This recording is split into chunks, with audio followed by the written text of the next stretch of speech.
Estamos a fazer a leitura do livro Os Mensageiros. Cada hora nós vamos estudando um novo capítulo.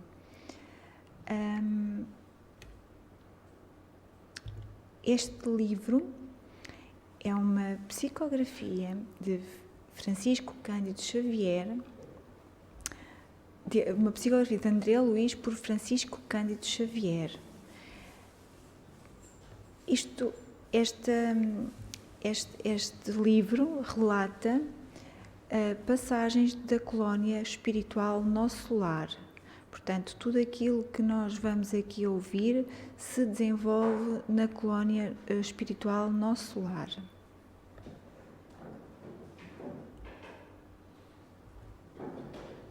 Iniciando então a leitura do capítulo 18. A volta de Ismália ao círculo da conversação impediu o prosseguimento do assunto. Aproveitando, talvez, a oportunidade, Aniceto perguntou ao administrador: "Que me diz da continuação de nossa viagem? Estimaríamos alcançar ainda hoje as esferas da crosta." Dirigiu-nos Alfredo significativo olhar e falou: "Não me sinto com o direito de alterar-lhes o plano de serviço, mas seria conveniente pernoitarem aqui. Nossos aparelhos assinalam a aproximação de grande tempestade magnética, ainda para hoje. Sangrentas batalhas estão sendo travadas na superfície do globo. Os que não se encontram nas linhas de fogo permanecem nas linhas da palavra e do pensamento." Aqui como é importante, aqueles que não estão ativos nas linhas de fogo estão no pensamento e na palavra. Como isto é importante, a força do pensamento, a força da palavra. E estes também têm uma ação muito significativa. Quem não luta nas ações bélicas está no combate das ideias, comentando a situação. Reduzido o número de homens e mulheres continuam cultivando a espiritualidade superior. É natural, portanto, que se intensifiquem ao longo da crosta espessas nuvens de resíduos mentais dos encarnados em vigilantes, multiplicando as tormentas destruidoras. Aqui como é importante nós percebermos que o nosso pensamento, as nossas atitudes, o facto de nós não cultivarmos a nossa espiritualidade, de não vigiarmos, de não nos vigiarmos, aquilo que nós criamos espessas nuvens de resíduos mentais. Portanto, o nosso pensamento é muito importante. E eles estavam preocupados. Porquê? Porque as pessoas estavam com maus pensamentos. As pessoas sentiam-se com medo, com ansiosas. E esses pensamentos geram uma nuvem de resíduo mental, portanto, geram uma nuvem densa, de energias densas. Aniceto escutava com atenção. "Não me preocupo com sua pessoa", continuou Alfredo, dirigindo-se de maneira particular ao nosso instrutor. "Mas estes dois amigos, penso, seriam desagradavelmente surpreendidos." "Tem razão", concordou Aniceto. E, esboçando significativa expressão fisionómica, prosseguiu: "Avalio o sacrifício dos nossos companheiros espirituais nos trabalhos de preservação da saúde humana. O sacrifício que os nossos amigos espirituais, as equipas de socorro, têm para nos ajudar. E nós não temos isso em consideração. Nós não pensamos que no esforço que eles fazem, nós nem nos apercebemos disso. E tantos trabalham para que a gente tenha um percurso melhor aqui na Terra. São grandes servidores, disse o senhor do castelo. De quando em quando observo-lhes pessoalmente os núcleos de atividade santa. A humanidade parece preferir a condição de eterna criança. Faz e desfaz os patrimónios da civilização, como se brincasse com bonecas. Nossos amigos suportam pesados fardos de serviço para que as tormentas magnéticas, invisíveis ao olhar humano, não disseminem vibrações mortíferas, a se traduzirem pela dilatação de penúrias, de guerra e por epidemias sem conta. Isto é, somos nós. Somos nós que criamos as nossas próprias dificuldades. Somos nós que, como diz a leitura, fazemos e desfazemos, brincamos, somos como crianças, brincamos como crianças, sem consciência. E eles trabalham para nos ajudar. As colónias espirituais da Europa, mormente as de nosso nível, estão sofrendo amargamente para atenderem às necessidades gerais. Já começamos a receber grandes massas de desencarnados, em consequência dos bombardeios. Nosso lar, pela missão que lhe cabe, ainda não pode imaginar todo o esforço que o conflito mundial vem exigindo da nossa colaboração nas esferas mais baixas. Isto porque há vários níveis da espiritualidade, portanto, e eles, portanto, estão, nosso lar, estando numa esfera acima,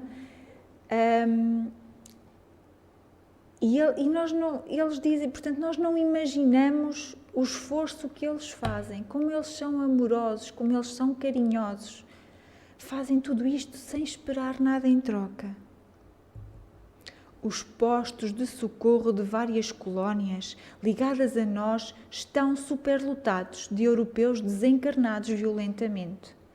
Fomos notificados de que as súplicas da Europa dileceram o coração angélico dos mais altos cooperadores do nosso Senhor Jesus Cristo. Aos terríveis bombardeios na Inglaterra, na Holanda, Bélgica e França, sucedem-se outros de não menor extensão. Depois de reiteradas assembleias dos nossos mentores espirituais, resolveu-se providenciar a remoção de, pelo menos, 50% dos desencarnados na guerra em curso, para que os nossos núcleos americanos, temos aqui o do nosso campo de concentração com mais de 400. Mas não há dificuldade no socorro a essa gente? Indagou Aniceto em tom grave. E a questão da linguagem? Os serviços de socorro, apesar de intensos na Europa, têm sido muito bem organizados, explicou Alfredo. Para cada grupo de 50 infelizes, as colónias do Velho Mundo fornecem um enfermeiro instrutor com quem nos possamos entender de modo direto. Vejam como a espiritualidade superior é organizada.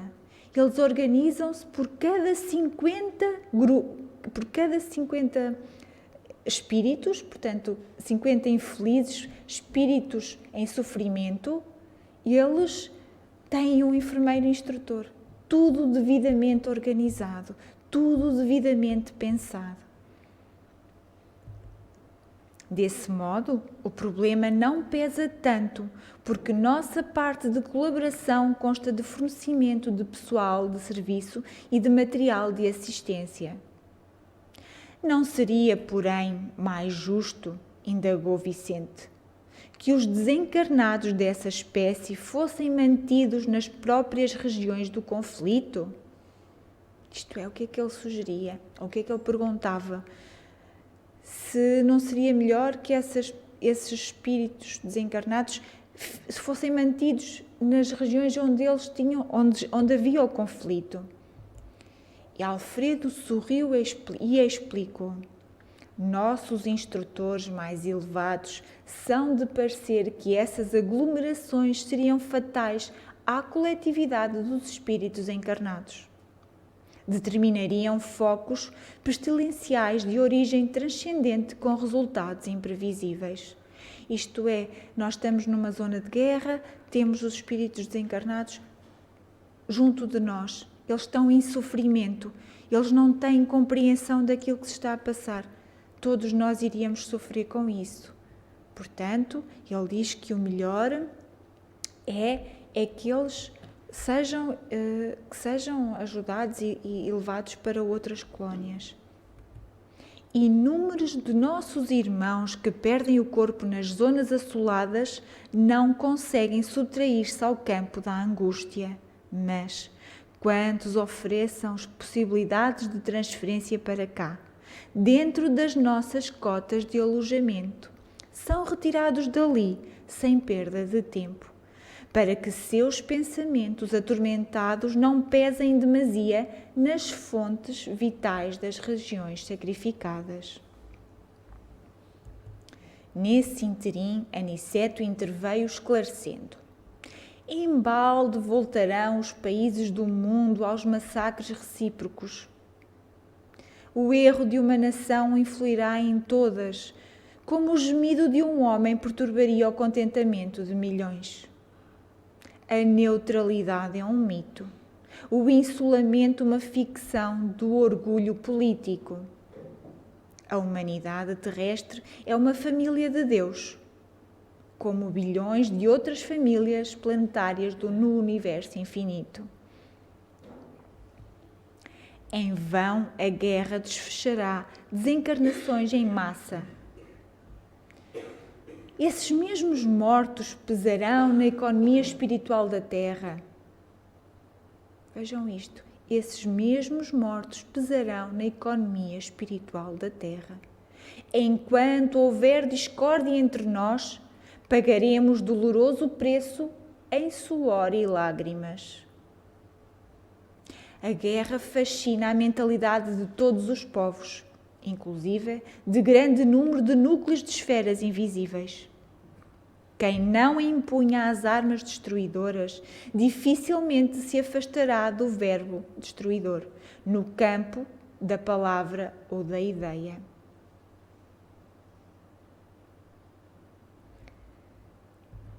Mas todos nós pagaremos tributo. É da lei divina que nos entendamos e nos amemos uns aos outros.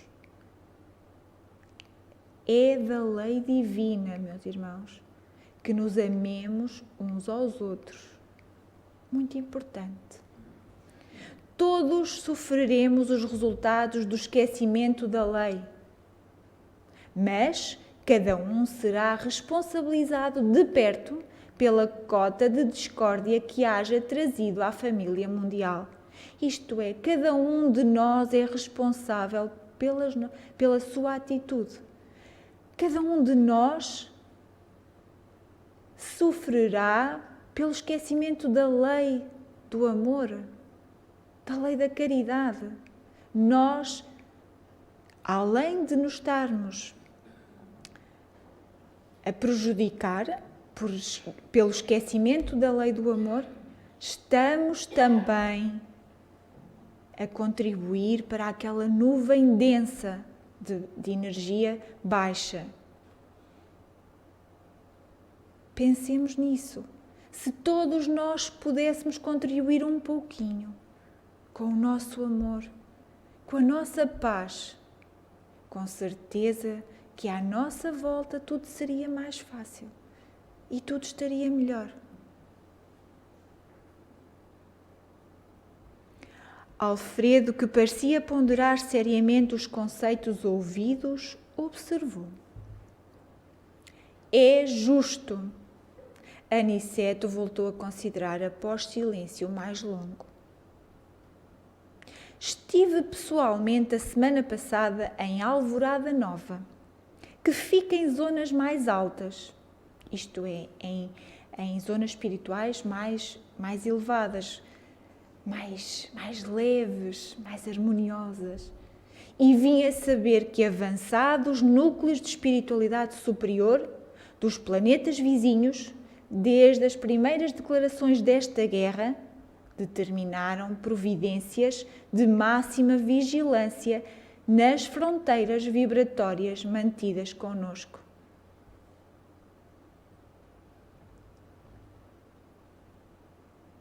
Eles têm que ser vigilantes. Eles têm tudo muito bem organizado. Mas eles dizem que estavam de máxima vigilância. Vamos ver porquê. Ensinam-nos os vizinhos beneméritos que devemos suportar nos próprios ombros toda a produção do mal que levarmos a efeito. Mais uma vez, devemos suportar nos próprios ombros toda a produção de mal que levarmos a efeito. Somos, finalmente, a casa grande, obrigada a lavar a roupa suja nas próprias dependências. Sorrimos todos com essa comparação. Ismália, que permanecia em silêncio, não obstante a funda impressão que se lhe estampara no rosto, considerou com delicadeza. Infelizmente, na feição coletiva, somos ainda aquela Jerusalém escravizada ao erro. Todos os dias somos curados por Jesus e todos os dias conduzimos-lo ao madeiro. É verdade. Fazer aqui uma pequena comparação. Todos nós temos um anjo da guarda. Um anjo que amorosamente se dedica a nós. E nós? Nem nos lembramos dele. Não paramos para ouvir. Não silenciamos. Nossas obras estão reduzidas quase a simples recapitulações que fracassam sempre. Não saímos do estágio da experiência. E, dolorosamente para nós, estamos sempre a ensaiar no mundo a política com os Césares, a justiça com os Pilatos e a fé religiosa com os fariseus, o sacerdócio com os rabinos do Sinédrio, a crença com os jairos que acreditam e duvidam ao mesmo tempo, os negócios com os Anases e Caifazes. Neste passo, não podemos prever a extensão dos acontecimentos cruciais. Encantado com as definições ouvidas, aventurei-me a dizer: como é angustiosa, porém, a destruição pela guerra. Nestes tempos, contudo, observou Alfredo, bondosamente, a prece é uma luz mais intensa no coração dos homens. E aqui pode estar o nosso pequeno contributo. A prece é uma luz no coração dos homens, a oração. Bem se diz que a estrela brilha mais fortemente nas noites sem luz. Imaginem que, para iniciar providências de recepção aos desencarnados em desespero, já fui, mais de uma vez, aos serviços de assistência na Europa. Há dias, em missão dessa natureza, fomos eu e alguns companheiros, aos céus de Bristol. A nobre cidade inglesa estava sendo sobrevoada por alguns aviões pesados de bombardeio. As perspectivas de destruição eram assustadoras. No seio da noite, porém, destacava-se à nossa visão espiritual um farol de intensa luz. Seus raios faiscavam no firmamento, enquanto as bombas eram arremessadas ao solo. O que seria esse farol? A chefia da expedição recomendou nossa descida no ponto luminoso. Com surpresa, verifiquei que estávamos numa igreja, cujo recinto devia ser quase sombrio para o olhar humano, mas altamente luminoso para os nossos olhos. Notei então que alguns cristãos corajosos reuniam-se ali e cantavam hinos. O efeito da oração, o efeito daqueles irmãos que se reuniam a orar. Aos olhos da espiritualidade era um foco de luz, um farol de luz.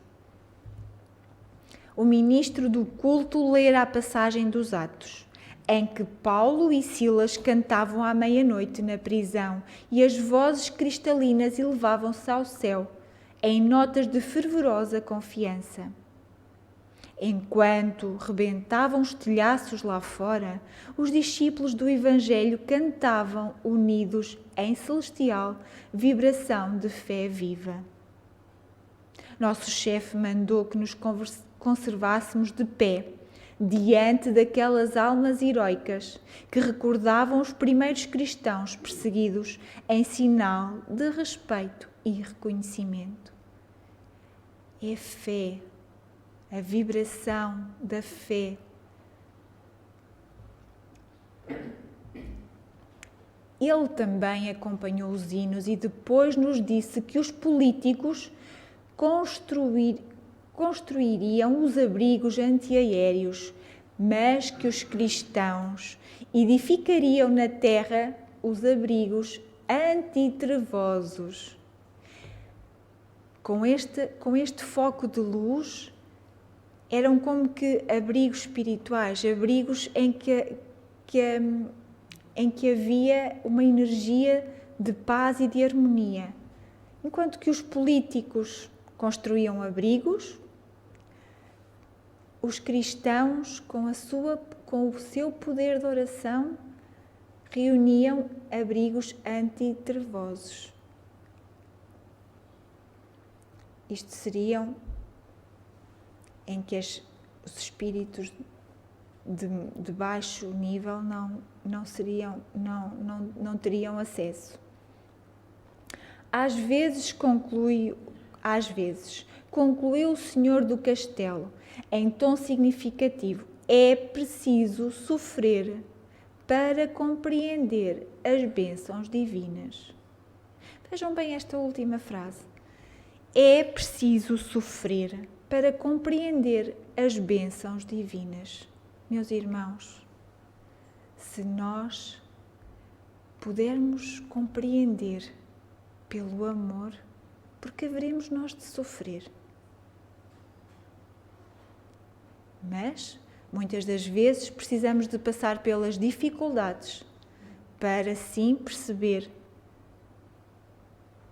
que esta oportunidade da vida é para nós evoluirmos, para nós aprendermos e que com ela nós podemos caminhar para junto de Jesus.